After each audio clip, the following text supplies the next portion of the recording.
Oh, wedding cake's out? I feel like nobody eats the cake. No one eats the cake. I also have this guy bookmarked that comes on your dance floor and hand pipes cannolis and hands them out. And that sounds better to me. You are listening to The Clear Cut Podcast. I'm your host, Olivia Landau, founder of The Clear Cut. Hey everyone, and welcome to The Clear Cut Podcast.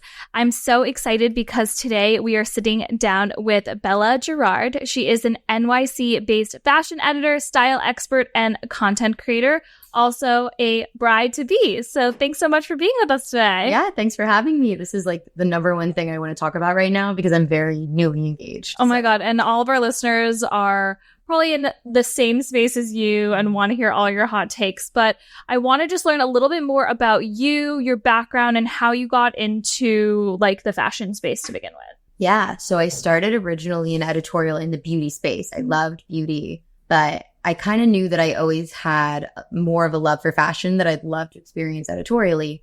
So I first started working at Health and doing their social media.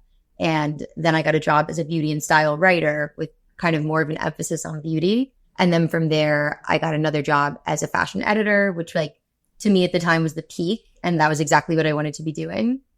And then TikTok came along and things started to change. And I realized I really enjoyed making content, and in particular branded content, because it felt a lot like the way I would approach writing an article. So the same way I was thinking about what brands I wanted to include and using my journalistic integrity there, I was able to put that into making videos. So in 2022, I made the decision to just kind of do that full time. And now, like, I was someone who was scared of freelancing, and now I push everyone to freelance or start their own thing. So I do a little bit of both now. I still write and edit for a ton of publications, but I do some TikTok and Instagram as well. And I love the balance. What kind of advice would you give to someone who is like thinking about making that leap to start freelancing or start creating content for themselves, but they're like a little bit scared to make that jump? Yeah, it's really scary, but I feel like now more than ever, there's so many resources. And I would definitely advise, not against, but I would say less picking the brain of people who you consider successful and kind of looking for advice. I feel like less picking the brain and more active learning. So if there's any way you can actually get involved, even if it's on a really small scale, even if you're just honing your writing or your filming skills privately and you're not showing it to anyone, you can learn so much more from that than from just trying to get the magic answer from someone a little further from you. And it's good to have aspirations and people to look up to, but there's no like golden answer from one meeting that can connect you from one step to the next. What are some of your favorite things about your professional career, and what are some of the most like challenging things? My favorite thing is that I make my own schedule.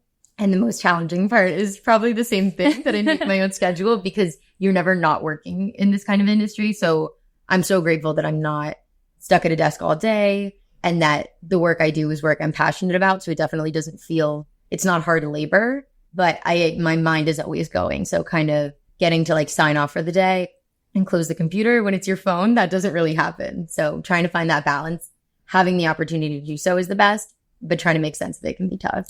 How do you get inspired to always like create new content?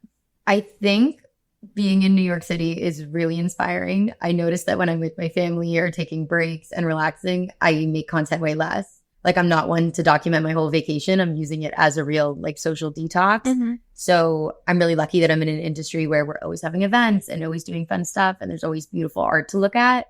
So I feel constantly inspired. And if not, I'm sure I could doom scroll until I found something.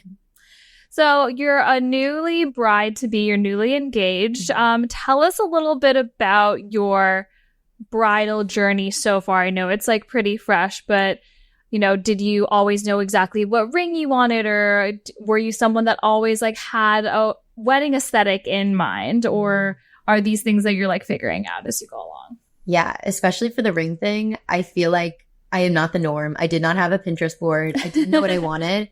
So for me, I never really knew what kind of ring I wanted, but I knew I wanted to pick it out. Mm-hmm. And that was something I talked about with Pat, my fiance, but my boyfriend at the time. Mm-hmm. I knew I wanted to be a part of it. I'm not a big jewelry girl. So for me, it felt like a really big change to wear one piece of jewelry every day. So I knew I wanted to pick, and then otherwise he could kind of handle the proposal and surprise me from there, which is exactly what happened. But I didn't know what I wanted. I always say I have like mobster fingers. So they're what does that mean? They're like little short and chunky. And I couldn't picture a dainty ring. Like, it was hard connecting that to my personal style, which is a lot chunkier. Mm-hmm. But we ended up looking at a bunch of different things. And I was really concerned with first what looked good on my hand. And I felt like I couldn't find anything. And then also the ethics of it all, which I know you guys talk a lot about too. I just wasn't feeling so great not knowing where my ring would come from. And I know that that's changing now. But I just wanted to make sure we were taking a sustainable route.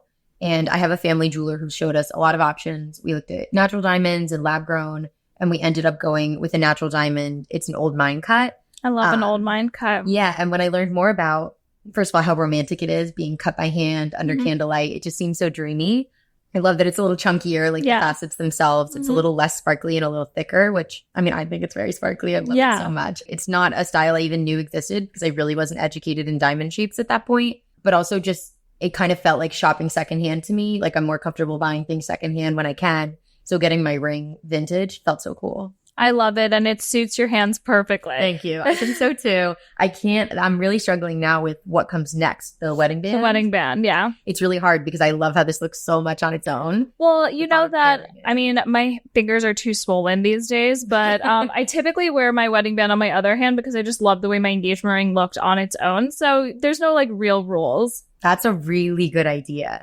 I can't picture anything else with it. Yeah. It's going to be too crazy. So you can always get like another band on your other hand or stack it or do whatever you want. I definitely think I'll pick a very simple one and then have other more fun options I can mix and match with. And you like can style it every day. Yeah, exactly. Definitely.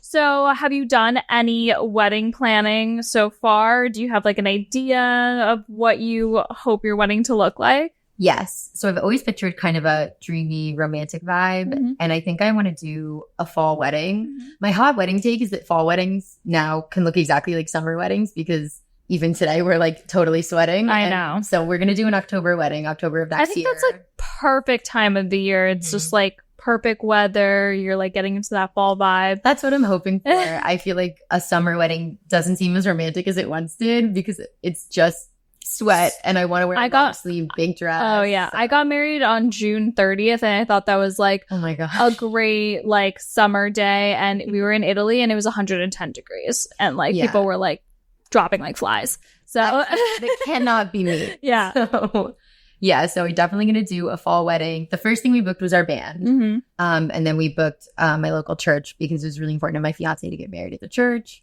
And then from there we locked in our venue. And that's it so far. It's only been like 3 weeks. So I'm actually pretty impressed with our That's really good. So yeah. But those are the big things that you want to lock in first. For us, the band was the most important thing. We have a band we love and we really wanted like a fun vibe. So now whenever I'm stressed, I'm like, this is just a really fun concert. Yeah. And music can like make or break like any wedding event. So what are some things that you like definitely want to have at your wedding? And what are some things that you're, not going to do that might be like more traditional or expected? Ooh, I'm not so into big bouquets. I feel like that's kind of fading out now. I don't need like a big pom-pom covering the dress that I'm going to be paying for. So very minimal bouquet, if any. My florist, I don't think he's a fan of me just yet because he's like, what do you want? And I'm like, I want ivy and greenery and maybe like 2 flowers. Like maybe if he wants a boutonniere, he can have one. So that's kind of one of my hot takes. And then one of the things I'm definitely going to be doing is having a content creator because I want to turn off that part of my brain for the day. But I know I'm going to want that, vertical video I can turn on TikTok the next morning. And that's like a whole new category that I'm seeing in the bridal space. Like that didn't exist when I got married 5 years ago. Like now people like have dedicated content creators to like be there for every moment. So you don't have to really think about it. Yeah. And it's so smart. I mean, people have asked me to do it as the content creator. And I've said no because I think anything tied to someone else's wedding is a really big responsibility. Yeah. But I immediately knew who I wanted. I won't say who it is yet, just in case it doesn't work out. But I have someone in mind. I figured the people that I love to follow and I love creating content with would do the best job. And I don't want it to fall on my sister or my friend. So being able to kind of delegate that and turn my brain off will hopefully work out perfectly. And did you find this person like from following them on TikTok? Yeah, just one of my creator friends that I think does a really great job. I'm like, okay, you would be the kind of person that I would want getting ready with me that morning. Yeah. But I also know you're going to deliver the content. So and do a good job. Win-win. Yeah. Amazing. Any other things that you're going to do? That I'm not doing bridesmaids, like a big bridal party. I don't like it. I just think a lot of people are doing no bridesmaids these days. So technically I'll have 2 bridesmaids or maids of honor. I have 2 sisters. So they'll walk down the aisle, but nobody's going to stand up there with us.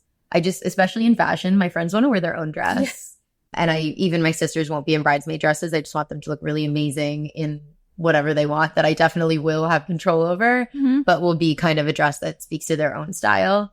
And I just think it's cleaner. I don't want my friends to have a job to do. I want them to come and have fun and look really amazing.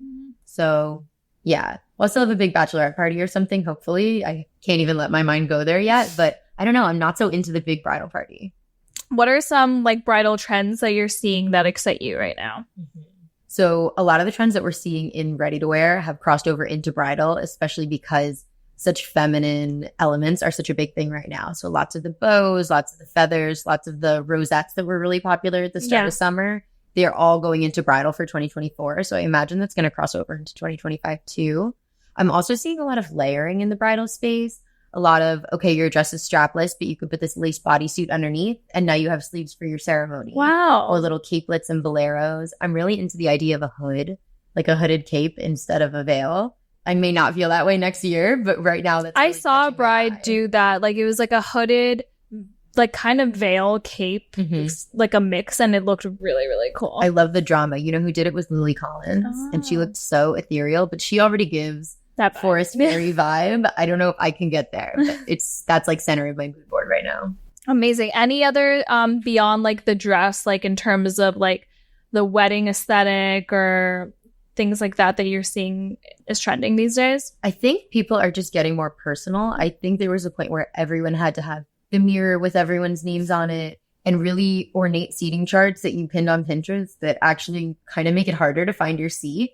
I feel like people are going simpler and more personal. I love like the little matchbooks with people's names. I feel like that's a cute little thing people actually want to take. I know during our cocktail hour, we're going to have a little pasta section, and my fiance and I love making our own pistachio pesto. We make it by hand. Oh, wow. Well, he grinds it by hand and I kind of just run around the kitchen. So we're definitely going to have like foods we like and foods we make that are important to our story being served. So just trying to do those personal touches and not just the things that Pinterest told me I had to do. Right. Do you still think people are using Pinterest for like their inspiration for their weddings? I feel like definitely yes, but Pinterest has become an umbrella term for like anything you save wedding related, you know? So I actually really have now my little Pinterest board, but it's mostly my Instagram saves. I have a bookmark folder, but I never say I bookmarked that. I always say I pinned it. So that verbiage I feel like goes hand in hand with the wedding planning experience at this point, which is crazy. Would you say that you're getting a lot of your like wedding planning tips like from like TikTok or Instagram? I think I'm slowly getting onto bridal TikTok. Yeah. I fought it for a minute because I was feeling overwhelmed. Yeah. But now that I feel like I have the big three, the like church, band, venue, I can enjoy myself and do the little things. But the little things at first were like not even on my radar. So now I'm slowly like, you know, letting my phone listen to me and pick up and feed me all those things subconsciously. So I want to have a few rapid fire bridal questions. So I'll just say something and you'll tell me if it's in or out, and you can elaborate if you want to. Okay. Non-white wedding dresses. I'm going to say out, but wedding dresses with some color in. So colored accents or details or florals, like a floral, but not like a kooky crazy color. Mini wedding dresses. I think it's in for the right person. It's way out for me, but it's in. Like Kourtney Kardashian? Yeah. But if you're that kind of girl and showing your legs is your thing and that's your best asset, why would you not want to look and feel your best if that's what you know you look good in? Bridesmaids. I think out. We've been hearing that a lot too. Really? Themed dress codes for guests. So like camp or like midsummer or like not black tie or cocktail, like something like more specific. I think it's in, but I won't be doing it. I think the key there is know your audience. So if you're having a really young wedding and it's more friends who are going to dress up, or it's a smaller wedding where people really would be excited to get that Pinterest board with the vibe, then that's awesome. But I don't think I could convince my grandma to wear something she doesn't want to wear. I do like when people do the little colorscape, but I know that I'm going to have a big wedding with majority family and they're going to wear what they want. Yeah. So knowing your audience will keep you from getting disappointed, I think. Friends wearing white on your bachelorette. Weird, out, bad. People do that sometimes. I don't. Well, on my friend's bachelorette, we did an all white night where we all. Okay, but that's different. Yeah, but that was like, cohesive and planned. But if that's like, where you should have a dress code. I want to know what to wear every day of your bachelorette. Same. It just makes packing so much easier. Exactly. But if someone wears white and the bride's wearing white, but it's not like a white, they shouldn't be there in the first place. Oh my God, I love that. Okay. First looks. Oh my gosh. I was just talking about this with my fiance. I said in, he said out. Really? He's really traditional, but we're both criers. And I know we're going to cry going down the aisle. And I would just like some photos before I cry. My engagement photos, I look terrible in. And it's a great memory, but I already have that memory of me sobbing. And now I'd like a memory of me looking good. So I regret not doing a first look. Really? Mm-hmm. Okay, maybe I need to hear this. Maybe he needs to hear this. Like, I was like against it, but now I was like, I wish I had those photos in like that moment. Mm-hmm. So I would, if I could redo it, I would do a first look. Okay, I'm going to make him listen to that part because I agree. Personal vows at the ceremony. I do think they're in, but I won't be doing them. Why not? Again, it's a know your audience thing. And also, like I said, we're both criers. Also, I'm a professional writer, and I can't help but feel like even though he loves me so much, you're going to outstage him. Yeah, I might do a better job at writing it down. So I probably will write and send. We'll probably send each other vows, but I don't think we'll announce them. You'll do like private vows? I think so, yeah. But I do love hearing it from other people, so I want to say in. Matching bridesmaids' dresses. Out. Yeah. Hard no. Kids at weddings. Out. Except for Flower Girl can come and leave. She can come, she can get a cupcake and then leave or something. Will you be having kids at your wedding? No. And no Flower Girl, but I'm not even doing bridesmaids, so yeah. The bar there was low. Sweetheart tables. In. Definitely in. Because we like our alone time, and I think we both need that minute to be like, oh, I have to go over there, bye. Otherwise, we'll just keep socializing. And last but not least, wedding cake toppers. In like a vintagey chic way. Mm-hmm. If that's the theme of your wedding. Yeah, I think in.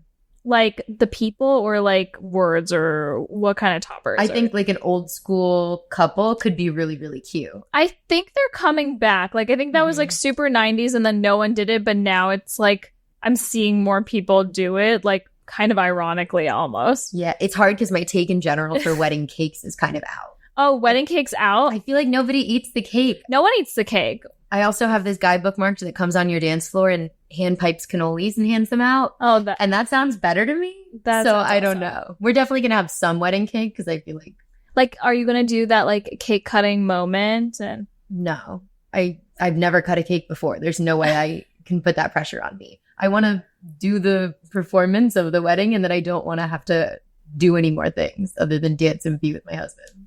That sounds amazing. What about our first dances? Still a thing? Yeah, definitely. No, that's cute. But only for like the first 30 seconds and then everyone else joins, you know? Not like a long thing. Unless you're a dancer. But Are you taking dance classes? We've taken dance classes. He's 6'4" and I'm 5'1". So we're already a little awkward on the dance floor. So we've taken them before and we're definitely going to refresh because we're still not very good. Awesome. So have you gone wedding dress shopping yet?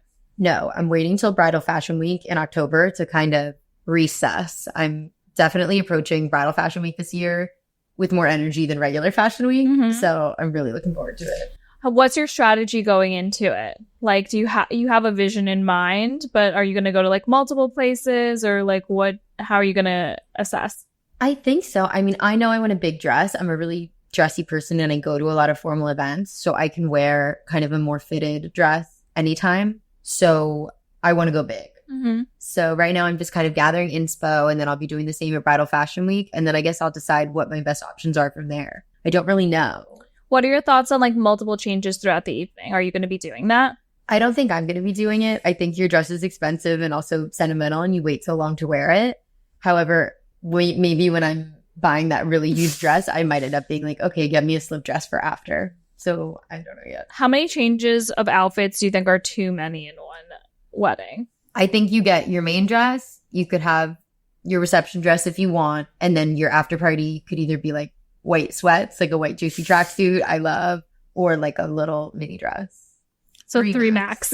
But I foresee myself changing veils or something, like changing up your accessories. And like I was saying with the layering things that are trending right now, I think there's a lot of ways to have one dress and get your money's worth and look like you changed multiple times.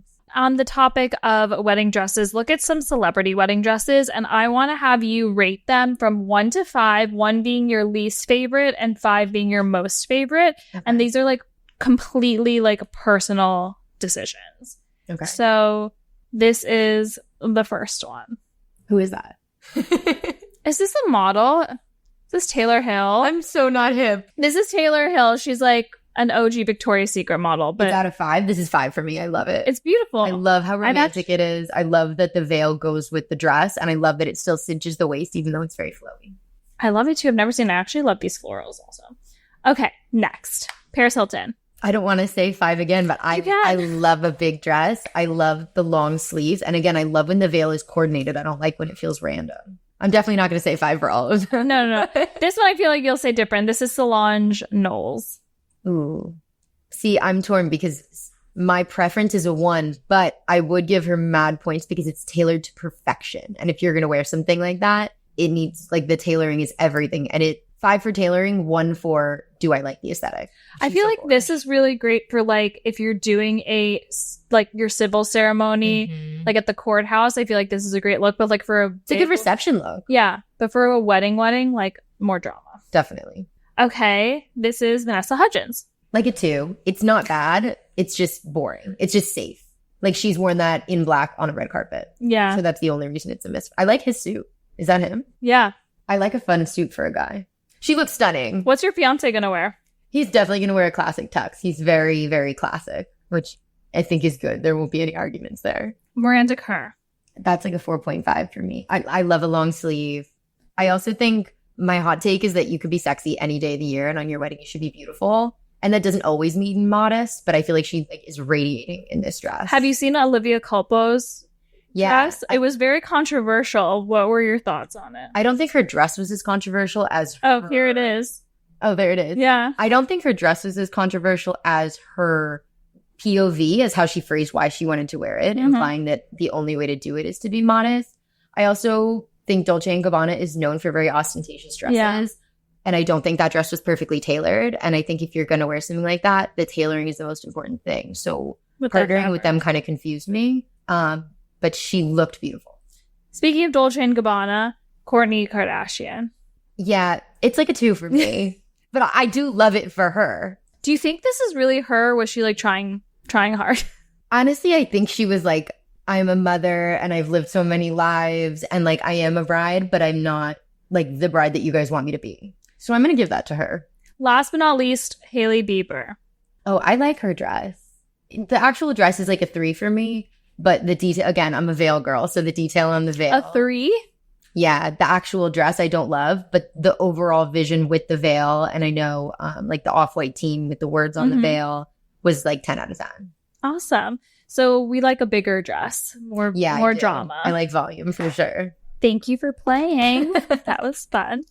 So how are you combining like your professional like style expertise when it comes to not only styling like yourself or styling the aesthetic for your big day? Are you going to employ like wedding planners, or are you going to take a lot of the brunt of it? What's your plan? Yeah, I'm so lucky that I can kind of make this my job for the next year, because a lot of my content, is daily vlogs and following my life. And so much of what I do is in fashion already that I'm kind of just shifting it to focus on this. So I'm not going to use a wedding planner. Wow, I'm really? definitely going to use a month of coordinator. So someone to send all the final emails and such. But I already have most of the big things booked. And I don't know. I just don't know if I need one. I'm sure I'm going to regret that in a few months. Like there's going to be nights where I really regret it. The venue is a place that I grew up going to. So I'm really familiar with it and the staff, and they're so amazing. And I feel like I have open lines of communication with them. So I don't think it'll be that hard, but I know as I'm saying that, it totally will become hard. But I just don't know if I can justify it. Do you feel like any pressure like to create constant content like surrounding like the year-long like wedding planning process? I don't feel so much pressure as risk of fatigue or overdoing it, because at the end of the day, no one cares about your wedding like you care about your wedding. So, but I feel like a lot of people love following like content creators like on their journey of like planning. Yeah. That's what I'm hoping. I think I'm going to do it in a really fun, organic way. Like I've already bought my shoes, even though I don't have a dress.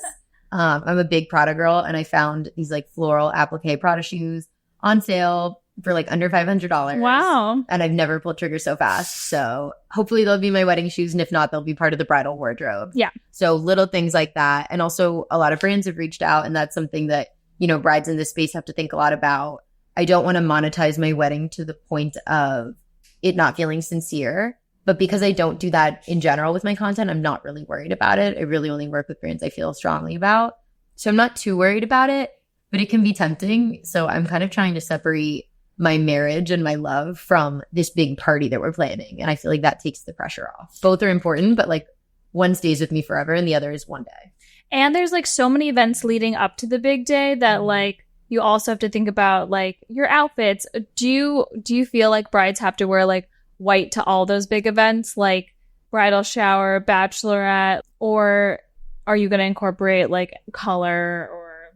I definitely won't be wearing white to everything. I am going to lean in mostly because I don't usually wear white. So for me, it's a fun shift, but I don't think it's necessary. I think it's really chic when a bride is doing her own thing, as long as there's some kind of special element that feels memorable for them. Mm-hmm. I really love like watercolor florals, things like that feel really girly and whimsical, but aren't necessarily pure white.